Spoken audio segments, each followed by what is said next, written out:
నమస్తే, welcome to #you. నేను మీ రవీంద్ర బాబు. భారతదేశంలోనే అతి పెద్ద స్కామ్ ఆంధ్రప్రదేశ్ లిక్కర్ స్కామ్. అందరూ ఉలిక్కిపడిన స్కామ్ అది. ఈ స్కామ్లో స్పెషల్ ఇన్వెస్టిగేషన్ టీం వారు వెలుగులోకి తీసుకొస్తున్న అంశాలు రోజుకొక్క మలుపు తిరుగుతూ ఉంది. రోజుకొక కొత్త నిందితుడు తెర మీదకి వస్తూ ఉన్నారు. రోజుకు కొన్ని కొత్త విషయాలు వెలుగులోకి వస్తూ ఉన్నాయి. ఏమిటవి? మాజీ ఉప ముఖ్యమంత్రిగా ఉన్న ఆబ్కారీ శాఖ మంత్రిగా ఉన్న నారాయణ స్వామిని సిట్ వాళ్ళు నిన్న వాళ్ళ ఇంటిలో విచారణ చేశారు. ఏం జరిగిందన్న విషయాలు ఈ వీడియోలో తెలుసుకునే ప్రయత్నం చేద్దాం. లిక్కర్ స్కామ్లో ప్రధానంగా ఈ మధ్యకాలంలో రోజుకొక కొత్త విషయం వెలుగులోకి వస్తుంది అని చెప్పుకున్నాం. అదేవిధంగా ఈ కేసులో ఉన్నటువంటి A1 కసిరెడ్డి రాజశేఖర్ రెడ్డి సంబంధించి చాలా అంశాలు ఇప్పుడు వెలుగులోకి వచ్చినాయి. ఒకటైతే, రెండోది ఆంధ్రప్రదేశ్ ప్రభుత్వం వారు సంచలనమైన నిర్ణయం తీసుకున్నారు. కసిరెడ్డి రాజశేఖర్ రెడ్డికి సంబంధించిన ఆస్తుల్ని జప్తు చేయమని చెప్పారు. ఎందుకంటే ఈ కేసులో కసిరెడ్డి రాజశేఖర్ రెడ్డి కానీ, ప్రధాన నిందితులుగా ఉన్న 12 మంది జైల్లో ఉన్న వాళ్ళు కానీ, అక్యూజ్డ్గా ఉన్న 40 మంది కానీ ఒక్కొక్కరు ఈ స్కామ్ ద్వారా వాళ్ళు పర్సనల్గా చిన్న చిన్న అమౌంట్సే మనం చూసినట్టయితే సిట్ వాళ్ళు వెలుగులోకి తీసుకొచ్చిన అంశాలు ఒక్కొక్కడు 2,000, 3,000, 4,000, 5,000 కోట్లతో వ్యాపార సామ్రాజ్యాన్ని ఎలా విస్తరించారు. రియల్ ఎస్టేట్లో పెట్టుబడులు కానీ, సినిమాలో పెట్టుబడులు కానీ, హాస్పిటల్లో పెట్టుబడులు కానీ, విదేశాలకి డబ్బులు తరలించడంలో కానీ, ఇన్ఫ్రా ప్రాజెక్టులు పెట్టడంలో కానీ, ఇన్ని రకాల సూట్ కేస్ కంపెనీస్ ద్వారా వీళ్ళు పర్సనల్గానే ఇంత అమౌంట్ లబ్ధి పొందారు అంటే అంతిమ లబ్ధిదారుడు ఎంత లబ్ధి పొంది ఉంటాడనేది ఇంకా తేలవలసిన అంశం.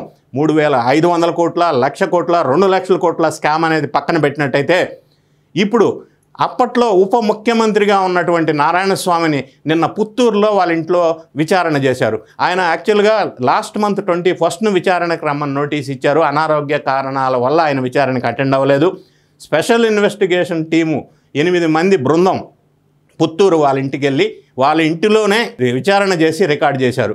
విచారణ అనంతరం సిట్ వాళ్ళు తెలియజేసిన అంశాలు మనం ఒకసారి పరిశీలించినట్టయితే, యథావిధిగా వైఎస్ఆర్ కాంగ్రెస్ పార్టీ వాళ్ళు ట్రైనింగ్ ఇన్స్టిట్యూట్లో ఇచ్చిన ట్రైనింగ్ ఏంటంటే తెలియదు, గుర్తులేదు, మర్చిపోయా. అందరూ అదే పాట. అందులో పాటలోనే ఈయన కూడా అదే పాట పాడాడు. అంతటితో ఆగుతుందా? ఆ పాట పాడితే దర్యాప్తు ఆగుతుందా? తప్పుకోగలరా కేసు నుంచి? తప్పుకోలేరు అనేది సిట్టు నిరూపిస్తూ ఉంది ప్రతి విషయంలో. ఇదే పాట మిథున్ రెడ్డి పాడాడు, కసిరెడ్డి రాజశేఖర రెడ్డి పాడాడు, ధనుంజయ రెడ్డి పాడాడు, కృష్ణమోహన్ రెడ్డి పాడాడు, గోవిందప్పన్ బాలాజీ పాడాడు. కానీ సిట్టు వాళ్ళు వాళ్ళని అధిగమించి ఒక స్టెప్పు సాక్ష్యాధారాలతో లెటర్లు ముందు పెట్టి క్వశ్చన్ అడుగుతుంటే ఏం చెప్పాలో తెలియని పరిస్థితుల్లో మౌనమే సమాధానంగా కొన్ని క్వశ్చన్స్కి ఆన్సర్ ఉంటే, ఈ నారాయణ స్వామి అప్పట్లో ఆబ్కారీ శాఖ మంత్రిగా పనిచేశాడు కాబట్టి ఈయన బాధ్యత లిక్కర్ స్కామ్లో ఉంది, ఈయన ఎందుకు విచారణ చేయట్లేదని చెప్పి గతంలో చాలా వీడియోస్లో లిక్కర్ స్కామ్లో నేను కూడా ప్రశ్నించటం జరిగింది. ముందు ఈయన కదా విచారణ చేయాలా, ఆ శాఖ మంత్రి కదా ఆయన. తెలియదు, గుర్తులేదంటే కుదరదు. సో లిక్కర్ స్కాము ఫ్రేమ్ చేయాల్సింది ఎవరో, స్కీమా అది పక్కన పెడదాం. ఎవరు ఫ్రేమ్ చేశారు? మిథున్ రెడ్డి, కృష్ణమోహన్ రెడ్డి, సజ్జల శ్రీధర్ రెడ్డి, సాయి రెడ్డి హైదరాబాదులో లిక్కర్ స్కీమ్ ఫ్రేమ్ చేస్తారా? చేయాల్సింది ఎవరు? సరే వాళ్ళు చేశారు, సంతకం పెట్టవలసింది ఎవరు? కన్సర్న్ మంత్రి నారాయణ స్వామి సైన్ చేసిన పేపర్ చూపించారు. తెలియదంటే ఎట్లా, నువ్వు సైన్ చేసావు కదా అని. అప్పుడు ఆయన ఇచ్చిన సమాధానం ఏంటి? అంతా పెద్దవాళ్లే చూసుకున్నారు. దాని మీనింగ్ ఏంటి? ఎవరు ఆ పెద్దవాళ్ళు? నారాయణ స్వామిని సంతకం పెట్టమని ఆదేశించిన పెద్దవాళ్ళు ఎవరు? అప్పట్లో ఉన్న ముఖ్యమంత్రి రెస్పాన్సిబుల్ కదా. ఈయన చెప్పిన మాటలో అర్థం పరమార్థం అదే కదా. ఇప్పుడు మనం పరిశీలించినట్టయితే ఈ అక్యూజ్డ్ అందరూ కూడా చివరికి చెప్తున్న అంశం ఏంటంటే పెద్దవాళ్ళు వెనకున్నారు. అంతకు మించి ఎక్కువ చెప్తే వాళ్ళ ప్రాణహాని ఉంటుంది కాబట్టి చెప్పలేకపోతున్నారు, భయంతో, ప్రాణ భయంతో. అయినప్పటికీ సిట్టు వాళ్ళు ఈ లిక్కర్ స్కామ్లో ఉన్న ఆబ్కారీ ఉప ముఖ్యమంత్రిని అదుపులోకి తీసుకుంటారు. నెక్స్ట్ 1 వీక్లో సిట్ ఆఫీస్కి వచ్చి విచారణకు హాజరు కమ్మన్నారు. ఇప్పుడే ఏం అవపోలేదు, కథ మొదలైంది, ఇంకా పూర్తి కావాల్సింది చాలా ఉంది. మనం ఒకసారి ఢిల్లీ లిక్కర్ స్కామ్ విషయం పరిశీలించినట్టయితే, అప్పట్లో ఢిల్లీ ఉప ముఖ్యమంత్రి విచారణకు తీసుకొని అరెస్ట్ చేసి జైల్లో పెట్టారు. ఆ తర్వాత ఎవరిని జైల్లో పెట్టారు? అప్పట్లో ఉన్నటువంటి ఢిల్లీ ముఖ్యమంత్రిని, కేజ్రీవాల్. సో ఇప్పుడు ఈ అరెస్టు విచారణ వరకు వచ్చింది, ఉప ముఖ్యమంత్రి విచారణ. తర్వాత ఉప ముఖ్యమంత్రిని అదుపులోకి తీసుకున్న తర్వాత ఈయన ఇంకెవరు పేరు చెప్తారు అనేది పెండింగ్ ఉంది, ఎదురు చూడాల్సిన అంశం. ఎందుకంటే క్యాబినెట్ నిర్ణయం లేకుండా, కన్సర్న్ మంత్రి సైన్ లేకుండా ఇంత పెద్ద స్కామ్ పాలసీ అంటారో ఏదంటారో అది ఎలా ఓకే అయింది, ఎలా అప్రూవల్ అయింది? ఒకవేళ క్యాబినెట్ అప్రూవల్ ఉంటే వాళ్ళకి ఎవరు అప్రూవల్ చేయమని చెప్పారు? అంటే బలవంతంగా ఏమన్నా అప్రూవల్ చేశారా? అది కూడా ఇంకా విచారణలో తేలవలసిన అంశం ఉంది. ఇంకొక అంశం సిట్టు వాళ్ళు బయటికి తీసుకొచ్చింది నారాయణస్వామి విచారణలో. ఈయన దానికి సహకరించినందుకు అంటే గౌరవ వేతనంగా నెలకు ఒక 50 లక్షలు ఇచ్చారని చెప్పి అడిగారు క్వశ్చను. ఆయన దానికి మౌనాన్ని ఆశ్రయించారు. అంటే దాని వెనక మీనింగ్ ఏంటి అంటే ఎంతమందికి అట్లా పర్ మంత్ 50 లక్షల కోటి రూపాయలు ఇచ్చారు, ఎందుకు ఇచ్చారు, ఆ మనీ ఎక్కడి నుంచి వచ్చింది, ఎలక్షన్లో ఖర్చు పెట్టడానికి పంచిన మనీ ఎక్కడి నుంచి వచ్చింది? ఇంతకుముందు మనం గమనించినట్టయితే చెవిరెడ్డి భాస్కర్ రెడ్డిని ఇట్లానే విచారణకు చేసినప్పుడు అయ్యో అసలు లిక్కర్ అంటేనే పడదు, నాకు లిక్కర్లు తాగి మా ఫ్యామిలీలో చచ్చిపోయి నేను లిక్కర్ వ్యాపారం చేస్తానా అన్నాడు. మరి ఆయన చేసిన పని ఏంటి? తిరుపతి అర్బన్ డెవలప్మెంట్ కార్పొరేషన్ నిధులు మిస్యూజ్ చేయలేదా? తిరుపతి అర్బన్ డెవలప్మెంట్ కార్పొరేషన్ చైర్మన్గా ఉండి దాంట్లో ఉన్న ఫండ్స్ తోటి వెహికల్స్ కొని ఆ వెహికల్స్లో డబ్బులు పంచలేదా? ఆ వెహికల్లో డబ్బులు పంచడం కోసం తుడా నుంచి 50 మంది ఎంప్లాయీస్కి పేమెంట్ ఇచ్చారు పర్ మంత్ పర్ హెడ్ 50,000. ఇలా మిస్యూజ్ చేసి ఎలక్షన్లో సొమ్ము, లిక్కర్ స్కామ్లో సొమ్ముని పంచి మేనేజ్ చేసిన చెవిరెడ్డి భాస్కర్ రెడ్డి నీతులు కూడా గతంలో అలాగనే ఉన్నాయి. తర్వాత అసలు విషయం విచారణలో పూర్తిగా వెలుగులోకి వచ్చింది.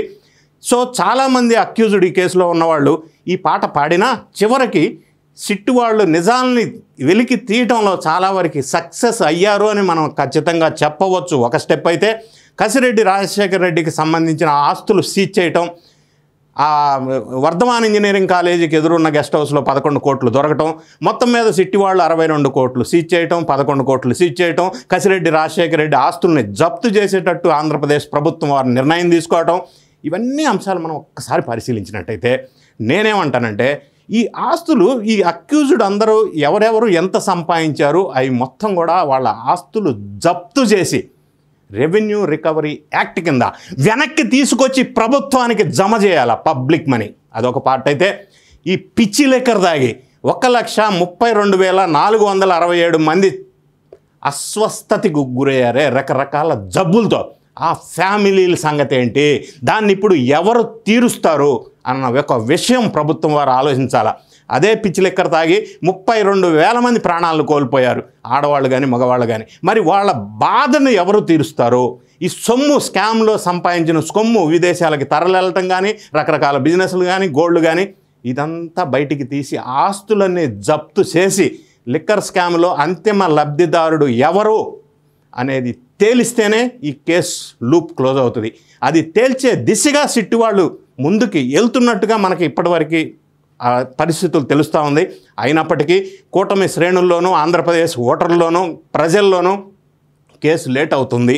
ఇంకా ఎప్పుడు అరెస్ట్ చేస్తారు, అంతిమ లబ్ధిదారులు ఎవరు అన్న ఉత్కంఠ ఇంకా ఎక్కువగా ఉన్నప్పటికీ కేసు జరుగుతున్న తీరుతెన్నులు మూమెంట్ చూసినట్టయితే త్వరలోనే అసలు అంతిమ లబ్ధిదారుని పట్టుకునే ప్రయత్నం జరుగుతుంది అని మనకి గతంలో ఉప ముఖ్యమంత్రిగా పనిచేసిన ఈ నారాయణస్వామిని విచారణకు తీసుకోవటం వల్ల అర్థమవుతోంది.